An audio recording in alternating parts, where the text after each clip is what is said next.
Now good morning everybody, we actually have another review today. I've been doing quite a few reviews recently, I'm making up because I've not done a load in ages. Now I'm actually excited about this one because this is owned by John, who works in our office, and he always brags on about how this car is amazing. Now this is a competition pack. Now if you don't know much about BMWs, don't fall into the trap that a competition pack is just a different set of wheels or a different steering wheel. This is actually a totally different car than a standard M2. Now the amount of differences between this competition and a standard M2 is crazy. The biggest one being this is a total different engine. This is the same engine out of the M4, but it's just been tuned down a little bit. So it's got an inline 6-cylinder 3-litre twin turbo. 6-cylinder twin turbos have been used in so many of some of the best cars ever made. Supras, Skylines, inline 6 twin turbo is just a great recipe for a great engine. Now this produces just over 400 horsepower, where the standard M2 is around about 360, 370. This produces 40 more horsepower than a standard M2. Now the styling difference on the M2 is also night and day. And to go with the upgraded engine styling, the comp actually has bigger brakes and whole different suspension. Now I'm going to miss every single difference that the M2 comp has between the M2, granted, but in essence this isn't just an upgrade or a facelift version of the M2, this is a total different fucking car. Now you can actually get these in manual or the DCT. John has opted with the DCT and I'm happy about that for today. I feel like these new modern cars, you really have to get the benefit from them from having a DCT. I used to be that guy for his manuals, but I feel that the newer the car gets, you've got to have a gearbox which works with the upgraded technology of the whole car. Now, quite a big complaint I hear about the M2s is that the interior just feels a little bit plastic and a little bit dated and not as M-sporty and not as different as the standard 2 series. Sitting in here now, I've actually never been in a standard 2 series. Can't tell anything wrong in here. I don't feel like anything feels cheap, but at the end of the day, this is actually a nice place to be in here. The wheel is simple. The horn is very small, which is a little bit strange to look at, but everything is simple. Now, the first thing I noticed when getting in this car was how stiff and sporty these seats feel. They're really hugging, even the way at the back and the bolsters at the bottom are really hugging, and they're just super tight seats and super stiff. There's not much play in them, not much softness, and it instantly just gives you that sort of sporty drive fast feel as soon as you get in them. And there's also another reason with that: there is no EDC in this car, there is no electronic dampening whatsoever, so the ride is pretty stiff, but it goes along with the seats and the simple interior. But nonetheless, this car is standard. Yes, this is standard. John has opted for the carbon bits from BMW, but this is pretty much a standard car, so there's not much for us to talk about externally wise. Let's just get in and see what this car is all about, see what John has been hyping on about for the past 12 months. When you get in, it's all very simple. We go to the right to go in drive, or we go to the left and up to go in reverse. It's very simple gearbox. Now there's actually no park on the gearbox here at all. That's very strange, not having a park on an automatic gearbox, but I'm guessing it's something to do with the manual handbrake.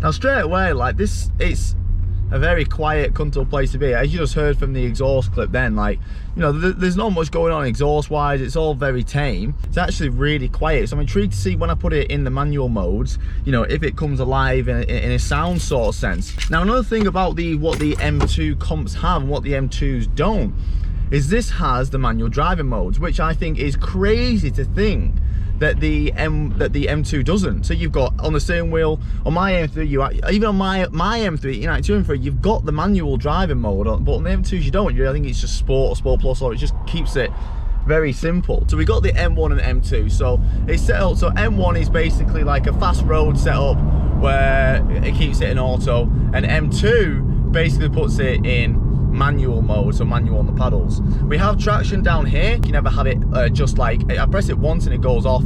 If you hold it, it totally takes off the stability control. I've heard that these cars are super twitchy, and being short wheelbase, I can imagine them snapping quite easily. So as you say, it's a hot day and we've got good tyres, so I'm not really worried about that, but we'll just see how we get on. One thing I love about BMWs is that everything is super customizable. This doesn't have the dampening control, but you've literally got down here the steering if you want it in soft or harder or super stiff. You can do the same with the gearbox. You've got 3 levels of like intensity. You can basically change everything to how you want it. You've got different levels of traction control, and you can also set them up to the manual modes. So I'm pretty sure that manual 1, John's got it in 2 out of 3 aggressiveness on the gearbox, and in manual 2, which is the manual, it's aggressiveness 3. So I'm intrigued to see how sharp these gear changes are. Same engine and running gear as the M4. That's why the rear of the car is so wide, just to fit in that rear axle of the M4. Now I've heard people making points about how the gearbox is quite clunky, so we need to do a 3-point turn here. And I've been told that as soon as you put it in reverse, it's kind of like, you know, takes a second to, you know, to engage. Okay, I mean, it takes a split second to engage the gears, but if someone didn't tell me that, I would have never have noticed anything wrong with that, to be honest. So I can see sometimes where the gearbox is a little bit delayed, especially going to like first to second.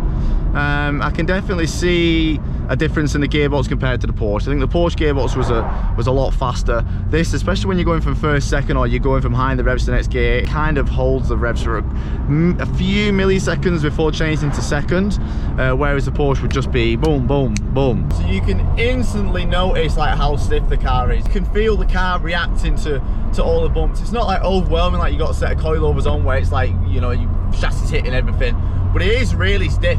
And the fact that you've not got EDC as well, I can imagine that annoying some people. I mean, I'm used to very stiff cars, and it's noticeable for me. And the fact that you can't actually soften that up in any way is quite strange. It's not something that John's complained about, but it's a really stiff car. Like, these seats are already starting to hurt my back a little bit. So let's see how fast it is. We're in 3rd gear now, so I guess it's going to shift down to 2nd. Yeah. Holy shit. Oh my god, that's fast. Just the mid-range, holy shit. I was not expecting that. It's so strange coming in from coming into a turbo car again from driving all the NAs which I've been driving. So it feels so light. Fucking hell, it's so stiff as well. It is mostly torque, like that sensation is when it's just downshift and I've got that torque. When you're up in the rev range and you're flooring it, it's not as fast as it feels down low. Just that mid-range torque. Kind of, I feel like the turbos kind of like lose their sort of, fucking hell. I feel like they kind of look, oh, it is fast.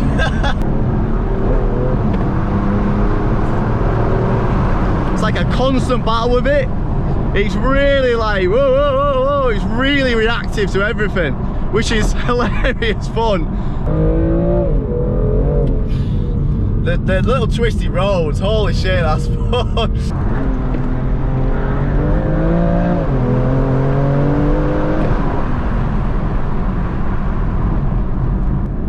You've really got to have confidence in your driving in this car.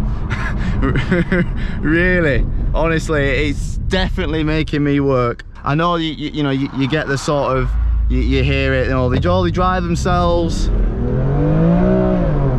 I mean, in essence they do, because obviously you're just pressing a button, but my god, am I putting so much input into that steering?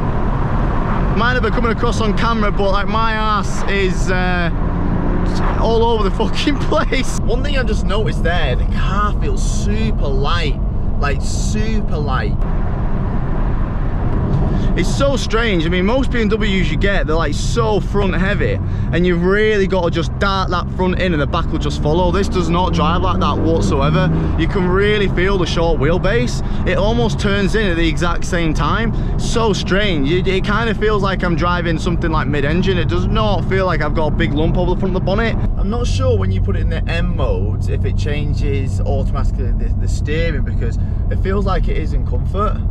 Like, that's probably why it felt so light, the car. So I've got the steering in Sports Plus now. I don't know if it, you know, automatically changes it or not. So annoyingly, what it's doing is, if I put it in manual 2 and I want to turn traction off, it kicks me out of manual 2, which is like super annoying, because I want to have the traction off and be in manual 2, but that's just not working. thing. So I'm in manual and traction control's kicking off and I don't want it to. If I take traction control off, then it knocks me out of manual. I'm super surprised at how grippy it is, considering I've heard so many things about how twitchy they are. I'm not getting that. So it keeps traction really well. Oh my god, that's fast. The fact that it's so quiet and like you don't get any sort of like, it's so, the cockpit just feels so far away from the car. Like I'm not getting like any like pedal feel. Like the pedal's super soft. I'm not getting any vibration for the gearbox, no vibration for the engine, no noise from the engine. It's all just coming from the back of the car, which is quiet. Everything's just super quiet and like super refined. I kind of wish I had a little bit more like grunt from the engine. I mean, that's what I love about the M3. You got this big V8 in front of you and it's just like sounds so noisy and you can feel it through the car. It almost doesn't feel like I'm driving an inline 6-cylinder. It kind of feels like it is. It feels like a 4-cylinder car. It doesn't feel like I'm in a, even though it's fucking fast, it doesn't feel like I'm in a 6-cylinder engine. There isn't much grunt about the engine. So a very good comparison to this car in terms of power wise would be my M3. It's similar sort of power. Both 400 horsepower, both weigh about 1600 kilos. So, you know, in a power ratio, this is a really good rival to the M3, and even better comparison because one of them's, you know, smaller turbo and the other one's, you know, big V8 NA.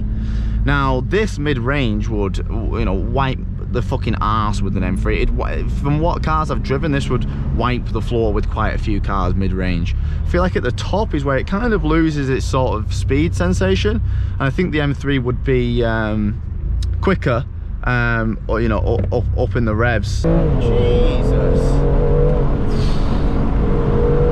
Oh my god! So light! Oh, the brakes are insane. It literally feels like there's no weight in the car whatsoever.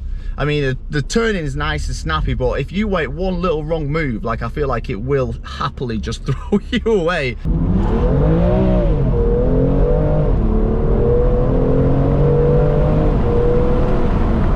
Oh, the brakes. But I just feel a little bit distant from the car a little bit, as most new cars are. I'm finding myself constantly trying to like stiffen up the steering rack a little bit. It feels super light. I'm not sure when I keep changing modes, it keeps knocking it back into comfort if John's settled in comfort, but fucking hell, that mid-range, that low down torque, holy shit, mate.